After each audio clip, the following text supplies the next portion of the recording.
Hey everybody, Cinema Sickness here again to talk to you about what I bought and what I watched today. And today, headed out to my local Ollie's and also my local Rite Aid and got myself 6 great titles, so let's take a look at everything I got. So like I said, the first store I stopped at today was at my local Ollie's. Now I wasn't expecting to find very much there because I was in there maybe about 2 weeks ago. They hadn't gotten anything new in, but I was driving past, figured what the hell, I'd stop in. And I'm glad I did because I found some great titles, and the first one I picked up was Spin City, the complete first season for only $4.99. That is an amazing deal. This is a series that I did used to watch on TV, but I do not have any of the seasons yet, but I really wanted to pick them up. I've just never come across them cheap, so for $4.99, this was definitely a steal. The next title I grabbed was The Fairly OddParents Season 6 of Volume 1, also for $4.99. Another amazing deal. I love The Fairly OddParents. It's a great show. One that I never used to watch on TV, but I got into later through DVD, so I'm very happy to come across this. I have not seen this release in years. I remember the last time I saw this was at Best Buy a few years ago. Haven't seen it in stores since, so I definitely want to get a hold of this. For $4.99, it was another steal. The next title I grabbed was Cabaret. Simply picking this up to replace my VHS copy. However, I've not yet got around to watching my VHS copy, so of course, now that I have it on DVD, definitely gonna have to check it out. And the last title I picked up from Ollie's today was Hercules in New York for $2.99. Now this is a title they have had in stock for months now. Every time I go in for the past few months, I have been seeing this, and I always thought about getting it, but for whatever reason, I've always passed it up. Wasn't quite sure if I wanted to grab it or not. So I figured today I'd finally pick it up, and I definitely look forward to checking this out. I have seen a lot of reviews on it. I've heard some pretty bad things, but bad in kind of a good way. I hear this is just complete cheeseball, but it's just so bad and so cheesy that's a lot of fun, and I love movies like that. So for $2.99, had to pick it up, and I can't wait to check it out. So after Ollie's, headed over to my local Rite Aid because I had to pick up a prescription. But while I was in there, of course, I had to look through all their movies. And surprisingly, my local Rite Aid actually has a pretty decent movie selection. I'm not sure why. Every other Rite Aid I've ever been in has a pretty poor selection of movies, but mine has a great selection. Now, unfortunately, they don't get much new stock in very often. That's why you don't really hear me talk about Rite Aid too often, because every time I go in there, it's usually the same titles. But they finally got in a few new things I wanted to pick up. And the first title I grabbed for only $3.99 was the Samuel Z. Arkoff collection. And this comes with The Day the World Ended and The She Creature. I love these sets. There are 4 of them. I now have 3 of them. Still need to get 1 more. But these are a lot of fun. If you just love campy 1950s, 1960s kind of B sci-fi horror movies, these are definitely collections you gotta pick up. These are a great watch. I loved every movie with the exception of probably 1 now that I've seen thus far out of these collections. So again, I would highly recommend picking these up. And for $3.99, this is a great deal. And the last 3 titles I picked up from Rite Aid, I grabbed all sort of for collecting purposes, and I will explain that. And those 3 titles were all mini DVD releases. I got Mucha Lucha, The Heart of Lucha, Static Shock, The New Kid, and Johnny Quest, The Real Adventures, Escape to Quest World. Now, the reason why I say that I pick these up sort of for collecting purposes is because, for instance, Mucha Lucha, The Heart of Lucha, I do already have this DVD release. This comes with the same 6 episodes that are on the DVD release. Basically, this is the same exact release, only this does not have special features on it. So this I really am grabbing just for collecting purposes. I do plan on obviously still keeping my DVD. But as far as the Static Shock and Johnny Quest, I don't have the DVD releases of this yet. And the DVD releases actually are very different. The Static Shock comes with more episodes. And the Johnny Quest one here, if I'm not mistaken, I think they released the entire series of that on DVD. So, again, I am picking these up sort of for collecting purposes, because once I eventually pick up the Static Shock DVD and also the Johnny Quest set, I am going to keep these, again, just for collecting purposes. But for now, I have these to actually own some episodes because I do not own the Static Shock or the Johnny Quest releases yet. So that's why I say I'm sort of picking these up for collecting purposes, because I kind of am, but I'm kind of not all at the same time. And again, these are mini DVD releases, and that's why I wanted to pick these up, because mini DVDs are something that kind of came out and then sort of went away. From what I've read, the whole purpose behind these actually started with CDs. They started making smaller discs for things like singles, like if you wanted the new, I don't know, Madonna single or something like that. Really no reason to put just 1 or 2 songs on a full CD. They put it on a mini CD, and it would play just like a regular, ordinary CD, but it would just have 1 or 2 songs in it. You save yourself some material. They can cut costs. I'm sure they probably charge you the same amount, but for them, it costs them less. Then they started to make these DVDs. Same principle. These are just DVDs. They're not a different format. These play in your DVD player. If you've ever seen a DVD tray, there's usually 2 circles. A big circle just for your regular DVDs and a smaller circle in the middle. Well, these are what go in that smaller circle. Mini DVDs go in there. So these play just like a regular DVD. They just happen to be smaller. And I can actually show you one here.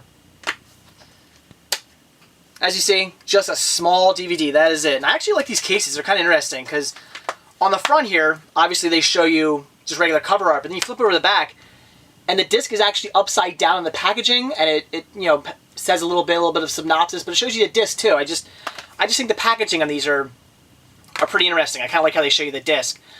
So anyway, so I don't really get what the point of these were before Warner Brothers got into the mix, because apparently other companies were releasing mini DVDs, different episodes, and I think some movies even, on mini DVDs, but I don't get the point. I think they were marketing them towards kids just kind of as a gimmick, and I don't really get that. I don't know why a kid would go, oh, it's a DVD, but it's small, I want it.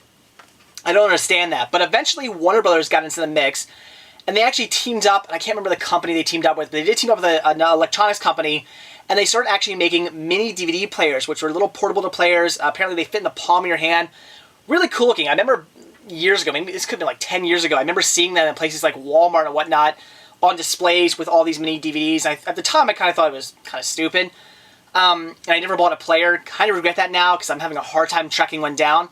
But they're pretty neat. They're little portable handheld devices, and I get that. That I understand. I understand a company, teaming up with another company to make a portable device, and that's how they were marketing these. They were marketing mini DVDs and this portable device as a portable DVD player, something kids can take around on vacation or on a car trip and watch their movies on.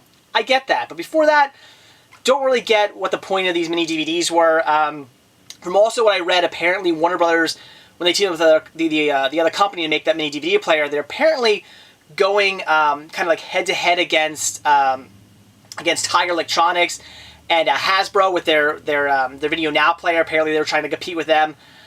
I don't think they did as well, because I still see Video Now discs and Video Now players. They're not being made anymore, but I still see them all the time at yard sales, flea markets, pawn shops. I don't come across mini DVDs or mini DVD players really ever. So apparently they didn't do as well. So there's your little history of mini DVDs. But just for collecting purposes, again, I really wanted to get these. They're, again, they're something that came and went. And just for collecting purposes, I really wanted to have some of these in my collection. So that's it for what I bought today. So now into what I watched. And since yesterday I checked out the Santa Claus, of course today I had to follow it up with Santa Claus 2. Now, before I get into the movie, let me just kind of nitpick here for a second. It's always bugged me that this movie was called Santa Claus 2 and not The Santa Claus 2. Again, nitpicking here, but I like the title of the first movie, The Santa Claus. It's a play on words. You've seen the movie, you know what I mean. I like it. It's a good title for a movie. This movie here is also about a Claus. It's about the Mrs. Claus. Another play on words. So why they didn't call it The Santa Claus 2 and just Santa Claus 2, I don't really get it. I know, it's nitpicking, but it just, for some reason, has always bugged me ever since this movie first came out. I remember when this was first released, and I saw it was just called Santa Claus 2, I questioned that immediately. It's the first thing that popped in my head when I saw the title for this movie years ago. So it's always bugged me since then. I don't get it. Same thing with the third movie. They left off the in the third movie as well. I just don't get it. So now on to the actual movie, my thoughts on it. I enjoy this movie. I think it is a solid sequel. Not as good as the first one, but still great. And this movie this time is all about, as I said, the Mrs. Claus, where Santa ends up having to get married. He needs a Mrs. Claus or he cannot be Santa anymore. And the whole time in the movie, he's trying to find a wife because, again, he has to get married or he's not going to be Santa Claus. And if he's not Santa Claus, apparently Christmas is just over, done with. There will be no more Christmases if he is no longer Santa Claus. His son is now in, I think he's in either high school or middle school, but he's acting up. He's causing all kinds of trouble. He's constantly butting heads with his principal. Well, of course, Santa Claus here, Scott Calvin, ends up falling in love with the principal. The son doesn't like that and whatnot. It's just a big mess, but in the end, everything works out. They fall in love, he gets his Mrs. Claus, and he gets to remain Santa, and everything's all happy. Good movie. Good story. It works. Again, not as good as the original, but still a solid sequel. Some of the things I really like about this movie are the introduction of other characters, such as Sandman, the Tooth Fairy, the Easter Bunny, Mother Nature. It's great. It's great to see all these other mythological characters just interacting with Santa. I love it. They have little meetings. It's pretty funny. Really enjoy seeing those other characters get into the mix. I would say one thing that bothers me, though, is Scott Calvin's son, Santa Claus's son in this movie. He has this scene where he just kind of breaks down and cries. It's always really bugged me. It's really over the top. It's not that it was done badly. It just seems really out of place. Because his son's kind of this, I'm kind of like this bad kid, this bad seed kind of kid. And he just breaks down and cries, which I'm not saying that, he's not being a man. But it just comes off really sort of weird. And it looks, I guess the word I'd say is pathetic. I don't know. It just, they could have, I'm not sure how, but I always thought that scene could have been done differently.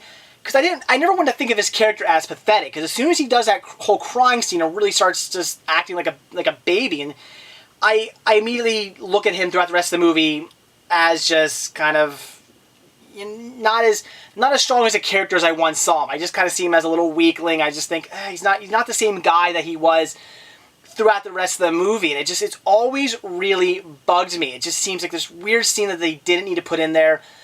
I like what they were trying to say, because he's basically crying over the fact that his father's Santa and he can't tell anybody.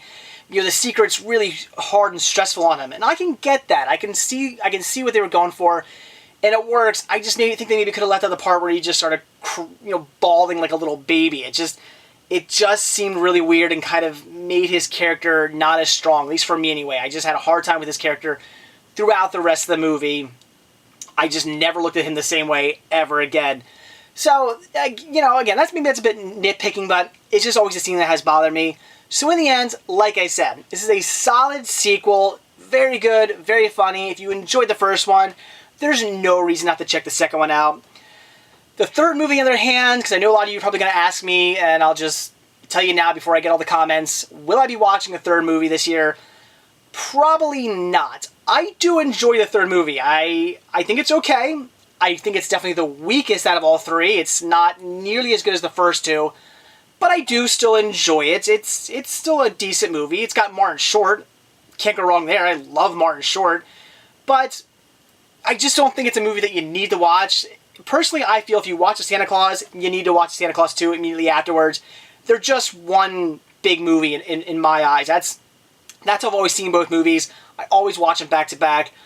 But the third movie, you can kind of just leave it out if you want to. You don't need to watch it, I personally feel. It's good, but it's nothing you need to see. So will I be watching this year? Probably not. At least not now anyway. Maybe like weeks down the road, maybe I'll get around to watching it. But for right now, I'm probably just going to skip it. So back to Santa Claus 2. Definitely check it out. It's a great sequel. So that's it for what I bought and what I watched today.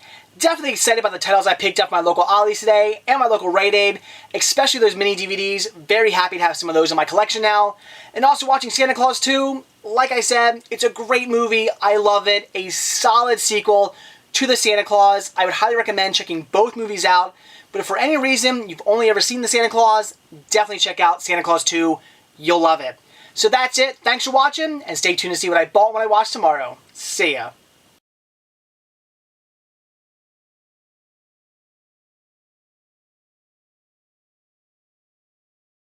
B, horror, and sci-fi movies, these are definitely sets for you to pick up.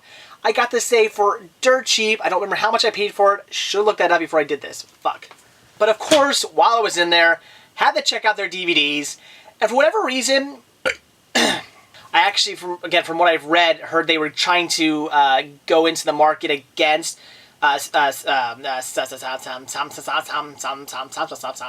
fuck.